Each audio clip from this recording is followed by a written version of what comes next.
digital payment landscape and empower small and medium-scale enterprises.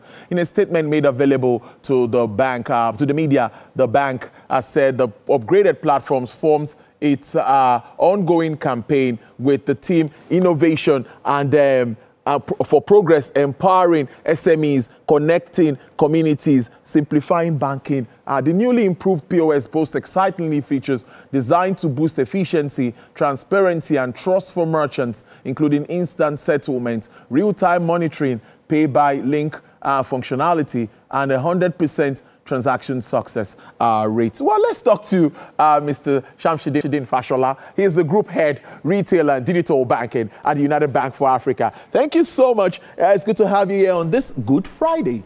Thank you, Tolu. Happy to be here. Thank you so much. I think it's interesting when I saw this news in the first place. I can see UBA is taking a bold step looking at this unveiling. But let me ask you particularly that you've heard sway, and can you just share to us why the bank is embarking on this first? And of course, this initiative, what do you hope to do differently at this time, looking at what you've been doing over the time? Thank you very much, Tolu. We actually embark on this journey just to meet our customer needs. We pride ourselves as customer-first institution. So what we did when we went back to the first principle, we tried to build from bottom up, and we went to talk to our customers to understand what their needs are. We also did some desk research and see what is available in the market in Nigeria. We did not stop there. We also look at global environment, what is the best practice globally, and that informed what we are bringing to the market today, which is our Red Pay terminal. What does it do, really? That should be the next question, naturally. It actually simplifies the way business is done by SMEs. How do they do collection today? You walk into a typical merchant outlet and you want to make payments. How do you make that very seamlessly? How do we solve the problem of making payments, transaction is successful, is not successful?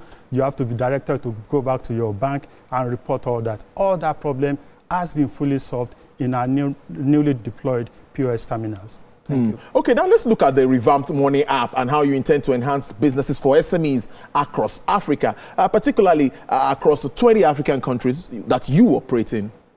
Okay, thank you very much for that question. Today we have over 300 million unbanked population in Africa. Nigeria accounts for about 29 million of that unbanked population. How do we reach out to these people? Because to grow the African economy, we need to carry everybody along, right? So what we've done is to go back to the table, go back to the drawing table, like I said, to redesign that app that can take you right straight to where these customers are. Now, the new UBA Money App allows you to onboard customers wherever they are. So you can onboard them right there in their rural villages, semi-rural, urban area, and they can start transacting on that app. How do we do that? So when you get to that location, all you need to do is set up your terminal. We set up our merchant or agent who then sign up those individuals who were not previously banked. Setting them up allows them to start doing transactions instantly because they now have a bank account, they can get their debit card right there, and they can start doing transactions. That is for the agents. Now, there are two sides. Let me explain that very clearly for you. We have the UBA Money, which is the app for the agent. Then we have the POS terminal for the merchant who are into buying and selling. Thank you. Interesting stuff. Now, one of the selling points of POS, of course, of fintechs is staying power. And staying power is majorly the 100% success that we've seen in transactions. And everybody is interested in that. Now, is UBA poised now to take these unique selling points, well, let me say, even a notch higher? All right. Thank you very much. What we've done is actually beyond 100% success rate. Now, and I'd like to break it down so that you understand how the technology works. So what we've done is to separate the way the transactions are consummated, such that when you do transaction, it's successful. And from that point where transaction is done, the merchant or the teller that attends to you can say to you for a fact your transaction is successful or not. And what does that do for you? It allows you to settle that transaction or settle dispute. For those who are used to those transactions at a merchant outlet, you do transaction and it fails, and they tell you, go back to your bank and go and report. Now today, the teller or the merchant owner the merchant outlet owner can actually check that terminal and confirm whether your transaction is successful or not. And they can either refund your money or tell you to bring another bank card. Right there on that terminal, you can also tell which bank is up. Right? Okay. That's very innovative, right? You can tell which bank you can use the card to do transaction. So they can tell you, oh, sorry, your bank is currently having a little challenge. Do you have another bank card to do your transaction? So that's one of the unique proposition of this terminal. What else do we have on that terminal?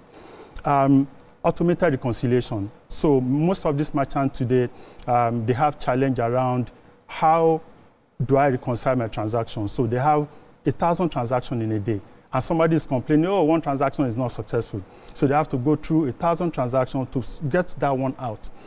Today, right there on that terminal, you just click on that terminal, it brings up all the transactions, and it separates them, the successful transaction and the failed transaction. So right there on the spot, you can resolve your customer's issue instantly. That's instant settlement is relatively a new feature in the industry. So looking at UBA now, one of the early adopters, particularly, can you explain in details, is that that's what you just did? Or additionally, tell us how that works practically. So the way it works practically is this. Please. And I'll try to roll back to what used to be in the industry and what has happened now.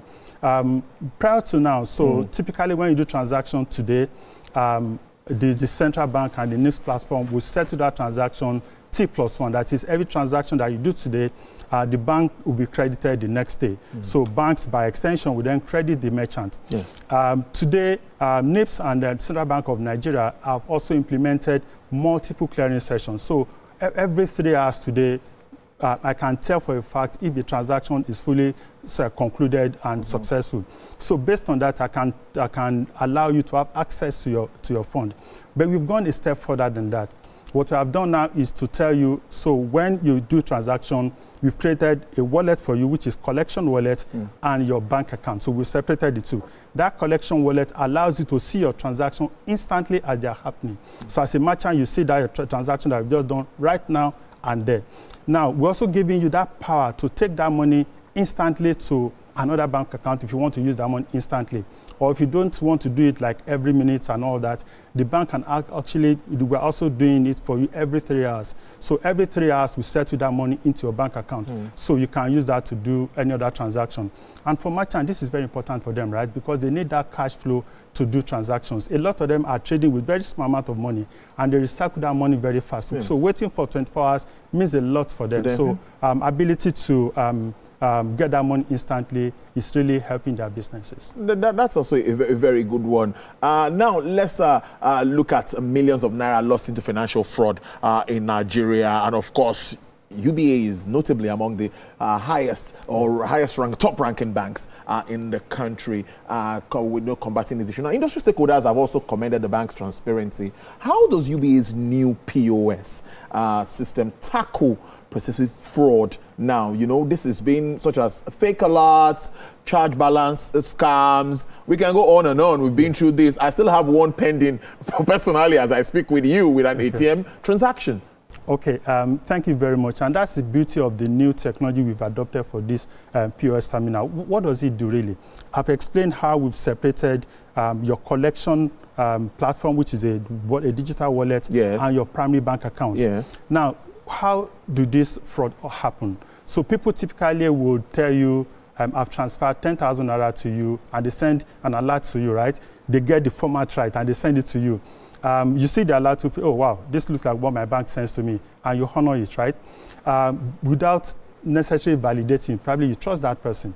But now we're saying don't trust anybody. Right there on your terminal, when transactions are consummated, you see it right there. So you don't have to go to your bank app or call your bank. Either the shop owner, the teller at the till, or anybody that have access to that terminal can actually confirm that transaction. So that totally eliminates that fake alert problem. The other one is the chargeback fraud. And what does that mean? So transactions are consummated, they are successful, then go back to your bank to complain, oh, this transaction is not successful. Then if the merchant is not able to respond within the stipulated period of time, the merchant account is debited. Because the merchant can now see failed transactions and successful transactions instantly, they can respond to their bank like in few seconds. So that also totally eliminates those chargeback fraud, provided the merchant has done the right thing. But trust me, this new platform has totally eliminated that fraud as far as collection and POS transactions are concerned. Many of these merchants may not be tech savvy, and when that happens is also, how is UBA planning to educate them to recognize and, of course, identify frauds or any other sharp practices? Okay. Before we even get to the education of our customers, who are the merchants and all that, the way we've also designed this application, we use what is called human-centered design methodology. That means if you can operate a phone, you can actually operate a terminal. It comes with icons and labels. So you just click on the icons, you can just follow it and you can do your transactions. So that simplifies the operations of the terminal. But beyond that, we also ensure that every customer that we deploy the terminal to, we take them through how to operate the terminal. We also have account officers or relationship managers who are always in touch with this customer to answer their questions as they arise. And of course, one of the things we're also doing is coming to studios like this to also educate the public and, of course, our customers on the benefit of these terminals and how to use them. Well, what to you are the key barriers preventing merchants from fully adopting digital payments at this time? And how are you, as a bank, working to address them? That's a very good question, Tolu. Generally speaking, the challenge that we see in the market is some customers still have this ugly experience that they carry in their minds, and they tell you, please, I don't want to do this digital platform transaction anymore. But that's, again, what we're trying to educate them that, yes, we saw the risk, you have been exposed in the past, and we've gone back to the to our offices to redesign this platform to take care of this fraud. So we explain to them and we educate them on how we've helped them to solve that problem of fraud. The other one is knowledge gap, right? A lot of people still don't know how to operate this terminal. So education and engagement is helping out. The other one is also the infrastructural challenge in the environment. All of this still depend on the quality of telecommunication infrastructure in the country, power support, power infrastructure in the country, right? You need to charge your terminals to work, right? Yes. You need telecoms for it to work. So all that is also a major barrier. But we are seeing a lot of improvement, better technologies out there, better lasting power of batteries and all that. So things are really improving a lot. The issue of processing fees and, of course, pushing many to alternative fintech sources. How does UBA plan to attract this segment of the market, and what pricing model is the bank looking up to? I'll be surprised if you didn't ask that question. Because it's a burning question out there about our customers are always asking. What we've done to start with is our pricing is very flexible and very competitive, because we recognize the fact that not all businesses have the same margin. Some businesses have very small margin, but they have a lot of turnover of transactional activity, while others are on the other side of the divide. What we've done is to make our pricing very flexible, and we engage customers to agree on what is convenient for them. Whichever way is going to be a win-win for us. But trust me, our prices are very competitive and flexible.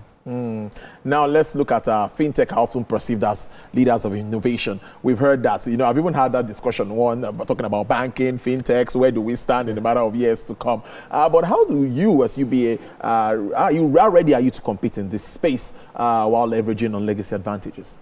So the word for us is not competition. It's actually collaboration. Good. So we all have our strengths and weaknesses. As an institution, we play to our strength. As you rightly said now, we've got a lot of strength in our capital, our network, our distribution capacity, the capital, the brand name, and all. We've got all that strength. And we also recognize that we may have some weaknesses here and there. So for us, the word is collaboration. So we collaborate with our partners to deliver some of this digital initiative. For example, this new POS terminal that we're deploying, the RedPay terminal that we're deploying, is actually in conjunction with our related party, a technology firm that's related to UBA Group, RedTech. So it is not just us deploying this. We are working with that partner to do this. So for us, and beyond that, we also power most of these major fintech that you see out there. They have one thing or the other to do with UBA. So we are using our strength to support them, while they're also using their strength to give the best value to our customers out there. Interesting collaboration there. Before I let you go, what gaps or what are the gaps in the Nigerian payment ecosystem will you be looking at next for us, UBA? Okay, so The opportunities are quite huge. Of course, I know. Like I said before, we still have more than 30 million unbanked population, another 30 million that are underbanked in the country today. So we're looking at trying to target them and bring them to the financial services, empower them. Today, a lot of customers, all they have is your basic bank account. They can do debit and credit and all that. But they need more than that. They all need financing. They all need digital platform to operate. So for us as a bank, we see that as an opportunity, and that's one area that we're also going to support the economy, not just us as a bank to engage those customers. It's also a way to support the economy, to empower everybody so we can all add to the economic emancipation of this country. Thank you so much. I'm sure everyone is at home watching us today. It's a good Friday. They must have taken one or two things from this conversation. Mr. Shamsuddin Fashola is the Group Head, Retail and Digital Banking, United Bank for Africa. Thank you so much for spending your Friday afternoon with us. We appreciate this. Thank you, Tolu. All right, then.